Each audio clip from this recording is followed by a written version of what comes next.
watching Trackers presented by Brooks. I'm Joshua Potts, Mr. Pottsable, and we have a special episode recapping the Brooks PR Invitational. After the meet, I got to go into the boat where the kids celebrated after just a great weekend of competition. They had food, they had drinks, they had dancing, they had awards presentation of the PR of the meet and the athlete of the meet, going to Andrew Jones and Paige Sheppard. And during that time, I had stepped aside, had a conversation with Andrew Jones, Paige Sheppard, and Dylan Rowell. So without further ado, let's get right into it. Our first athlete, Andrew Jones, went out there and dominated the boys 110 hurdles field. Honestly, one of the most competitive races that he's had all season, but in those last couple hurdles, he showed why he's the greatest high school hurdler of all time, running US number 2 all time, 13-14 in the 110 hurdles. Let's hear more about his race and what he has planned for the next coming weeks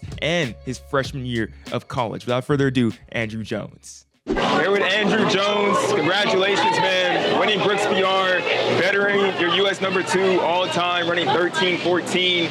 First, what were just the emotions being able to get this victory today? I mean, the emotions were pretty nice. Like, it was pretty nice getting the win after being the favorite to win and kind of getting all that stress off my shoulders. And of course, it was nice to get a PR, and especially nice to see a win legal time finally. And to do it here at like Brooks PR, this is really just a one-of-a-kind kind of event with people all across the nation, the most competitive field that you've been in. How's it been just getting to know all these people across the country today? I mean, it's been great. I knew almost every single one of the guys in my race before this race. So it's kind of cool to see like all the people I know at one meet. So I feel it's pretty cool. Was there anybody in this race that like you never raced before? I think the only person I haven't raced before is Josh Hamlin. And Josh, he went off too. I think it was US number 5 that he ran with his 13-23. Just like, did he kind of push you a little bit today? Like, the past 2 races, you've had really closest with Ty Key and then Josh this time. Yeah, no, he definitely helped me. He pushed me ahead, like in the mid-race. Like my start was a bit iffy, and he was within the 3rd hurdle, and I knew, like, I was neck and neck with him, and I was like, oh my gosh, I gotta run fast. And like I felt myself pulled away a little bit, and it really like made my race better. Getting victories like that against tough competitors like Ty Key at Texas State and then Josh Hamlin here, does that give you more confidence? Does that kind of show you where you're at, even running these fast times? What does that do for you? It definitely gives me confidence, like the confidence of being consistent, like being able to consistently face really challenging opponents and consistently beating them. So that consistency of like, no matter like what the day is, when I have a good race, which I've had a good race, like that's kind of the whole point. And if I have a good race, I win. All right, so I want to look at your race too because it was a good one. Kind of just look through this for us. Tell us what you see in these 13 seconds. So I was super nervous. I was scared I was going to false start, and I felt like I was kind of behind on like the first 2 hurdles, and then I saw Josh Hamlin right next to me, and on like the 6th hurdle, I think I pulled away a little bit. I was like, oh my gosh, okay. And then like the 8th hurdle, I hit. I was like, please don't lose it, please don't lose it. I just kind of like finished the last 2, and I saw the scoreboard and it said 13-2, and I was kind of disappointed, but then it changed back to 13-1, so I was pretty happy about that. What is, out of all the performances that you have this year, US number 1, all conditions, even from the 300-meter hurdles, breaking a national record, here US number 2, win legal, what stands out the most?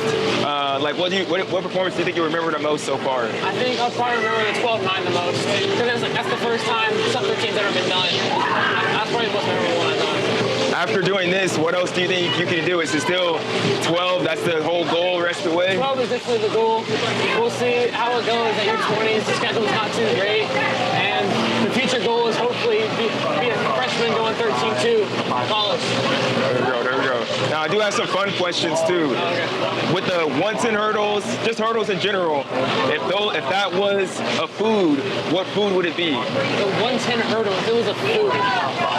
So, I feel like a fancy food. That's like sushi. It's like there's a whole lot of components and like kind of one small thing, I'd say. What's your favorite kind of sushi, if you have some? My favorite kind of sushi? I love sushi, man. There you go. And it's takoyaki, like the fried octopus balls, everything about sushi's great. There you go, there you go, there you go. I didn't know you love sushi like that. That's cool. Favorite food. Describe your grades, your senior grades in track terms. How would you describe your grades? How you finished it off? My grades would qualify me for state, but not win me anything. They're good. I always top 4%, so like they're good enough. I got academic all-state elite, so they're good enough to like qualify for stuff, but I'm not like valedictorian or anything. Yeah, that's hard. That's difficult. You can't have it all. You know what I mean? But you're right there, definitely. And if you were to title this track season for yourself, what would it be as a movie? As a movie, I don't know. The Golden Standard. There you go. There you go. The Golden Standard. Well, congratulations. You definitely hit that standard here at Brooks PR. You've been showing it all year, man. Thanks for coming back on Trackish, and enjoy the rest of the boat. Hey. After Andrew Jones, we got the chance to talk to Paige Sheppard. Paige Sheppard had an amazing performance at the Brooks PR Invitational, winning her second consecutive Brooks 800-meter Invitational 800-meter race, and this time breaking her own meet record to move up to number 7 all-time on the U.S. high school outdoor 800-meter list. Paige Sheppard was an absolute beast there on Sunday, and we got to talk more about her race and her plans coming up and just what she really wants to shoot for this year and her senior year of high school. Here with Paige Sheppard after another incredible performance, running 2 flat, a PR for you in the outdoor 800-meter. Just how does it feel to be able to defend your title and get the PR along with it? Yeah, I was definitely really nervous going into it. I know that Braylon probably wanted a rematch after Arcadia, so I was still nervous going in, but I kind of just stick to my race plan and just hope that I had enough to kind of win the race. How is it just coming to Brooks PR once again? Is this your 4th time? Year. Yeah, that 4th year in a row. I think there's something just so special about being here. You make so many friends because you're just with your race partners a lot. So we actually won the team competition the night before, so we just have a lot of fun and meet a lot of new people. That was the Beast Games, right? That you guys the played? Beast Games, What did that really entail? Like, what were the games about? Yeah, there were some like trivia games, so some like brain teasers. Then we played cornhole, and then we won. Our teammate Josie, there's like a spin the wheel, and she got 50 points. Oh, okay. We could all sense that she was gonna be the one to get it, so we took the win after that. Super fun, super fun. Just thinking about that time running 2 flat, this was even different than last year too, where like you kind of really pushed from the back of the pack in like the last 200 meters, but you led this time. What's different about this race? Yeah, I mean, I would say that there are a lot less front runners this year. I actually went out the same as I did last year, but Emery Ross took us out in 58 last year, so I didn't really look like I was trying to cut fast comparatively for the first lap. But yeah, I think we also went out a little bit faster for 200. I think it was like 28 low, 27 high, so we just kind of strode to the front this time and just kind of held that along the whole way. All right, I want to watch your race a little bit. Just tell me what you're thinking in the last part. I think this is about the last 4 200 meters. So when you're racing, all you can really hear is kind of people cheering, and sometimes it's people for you, sometimes it's people cheering for other athletes, and you don't really know how far away everybody is. So kind of going into the final 200, I knew last year that Breland kind of snuck up on me at Arcadia, and I wasn't really sure how far away she was from anybody else, so I just really wanted to charge home. And then really down the last 100, my coach and I really talked about keeping form and kind of like fast is loose and loose is fast. So just really kind of keeping that together and just really charging for home. What I was curious about from watching you in the booth was like, how did you end up like in lane 3 that last 100? Yeah. So when I'm running, I like to finish in the middle of the tape. So if the tape was only from like lane 1 to lane 3, then I'll finish like kind of in lane 1. But it was kind of like spanning the whole thing. So like I wanted to finish towards the middle. There you go, there you go. For the aesthetic, for the picture? Yeah, exactly. There you go. So I have some fun questions for you too. If you were to describe the 800 as a food, what food would it be? Ooh, that's a good question. I'm not sure. I feel like it's a race that kind of sneaks up on you a lot because like it's not a sprint, but it's not like a distance event either. There's definitely still some thinking that's kind of going on. I'm not sure. What would you say? I don't know. Maybe something spicy, just like it sneaks up like on a you. Pepper, Like maybe like. I was thinking like a spicy burrito. Yeah, or something like that, where it's kind of like good and bad. Yeah, like it's good, but then it kicks up on you later. Exactly. You're like, dang, I low-key kind of regret it. Yeah, that sounds about right. How would you describe your grades in track terms? I'd say my grades are like the race today, you know, like they're doing really well. There you go. This season was a movie, what would you title it? If this season was a movie? Yeah. I don't know. But I feel like this season's just really been improving, like the progression from the April like 205 at Arcadia, like the 2 flat now is crazy. And like when I crossed the line, I didn't think I'd ran that fast. So I'm just like, I didn't think I would get the meet back there necessarily because like it was so crazy last year. But you know, I think things happen for a reason. I think it was a great setup for U20s. All right, 2 more things, then I'll let you get out of here. Running 4:28, 1600. Yeah. That was wild, Paige. Yeah. How do you think that sets you up for the performance here today?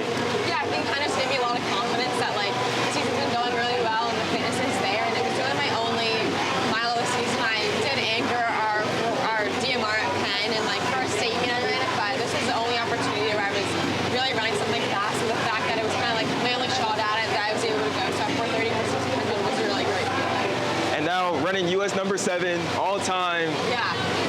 I don't want to be the guy, you feel me, but 159 low. I think definitely, like, I'm hoping for 158 if possible, because Juliet Whitaker's record is like 59.04, so I think 58 is going to be what it takes to kind of break the national record. But, you know, I saw U20s and like the summer season and then all of next year to kind of touch that, so I'm really excited. Yeah, you got a lot of time to do it, and best of luck. It's going to be really fun to see end of this year and your senior year as well. Thank you. And also, congrats on going to Stanford. Thank you. You guys got a stacked squad. Yeah, I'm excited. There you go. Congrats, Paige. Thank you. Lastly, we talked to Dylan Rowell. He defended his home turf. The guy from Washington went out there in the mile after the previous week, winning 4 state titles in Washington 2A. There at Brooks PR, he won the mile, running 3:59, becoming the fastest Washingtonian to ever run the mile on Washington soil. Just an incredible performance, really heartwarming to see what he can do that in front of his friends and family.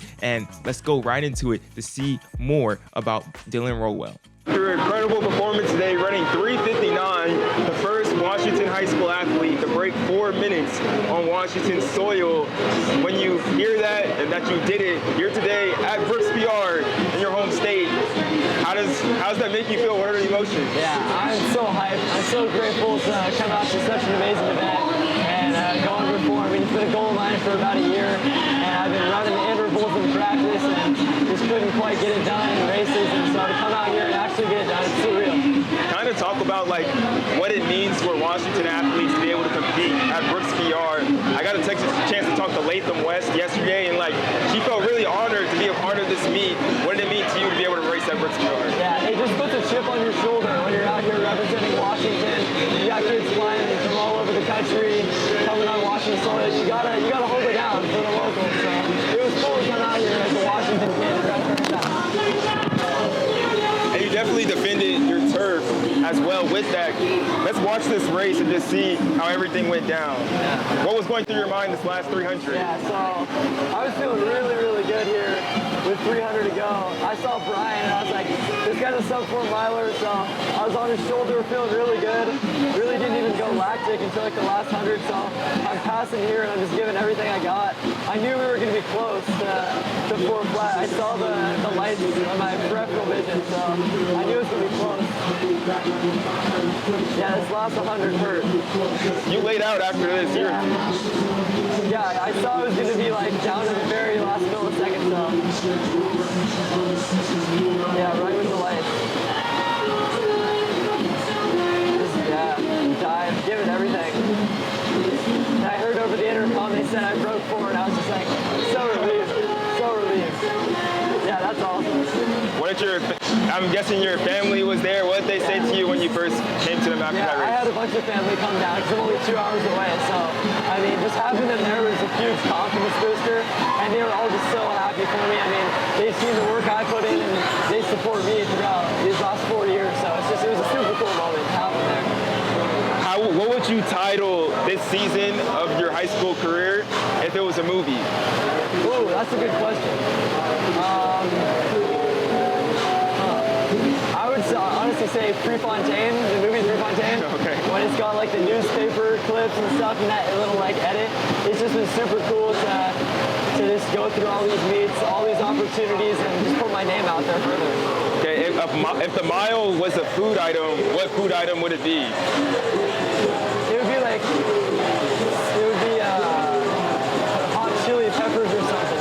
It's the hardest event I've ever done. Harder than the 800, harder than 2 miles. So it gets your legs stinging, but I love it. There you go. Is there anything next after this, or are you done after this race? Yeah, so I got NON next. So I'm going to do the 2 mile and mile there. So I'm hopefully going to get after it and put myself in the conversation for a national title. So it's really fun. Yeah. What's the excitement level for Gonzaga before this race and now even getting this done too? Coach Tyson is actually here today, so it was super cool to break 4 in front of him. But Gonzaga is such a young team, so me going in next year, I'm so incredibly excited to be a part of such a young group of guys that are so close and be able to hopefully build a program with them. There you go. Well, congratulations this year, man. It's been incredible seeing what you did and even talking to you the day before being all like, man, yeah, I'm trying to break 4 and you did it. That's awesome. Yeah, thank you. I appreciate it. Man, just such great 3 interviews. I wish I could have talked to everybody on that boat, but you only got limited time here on Trackish.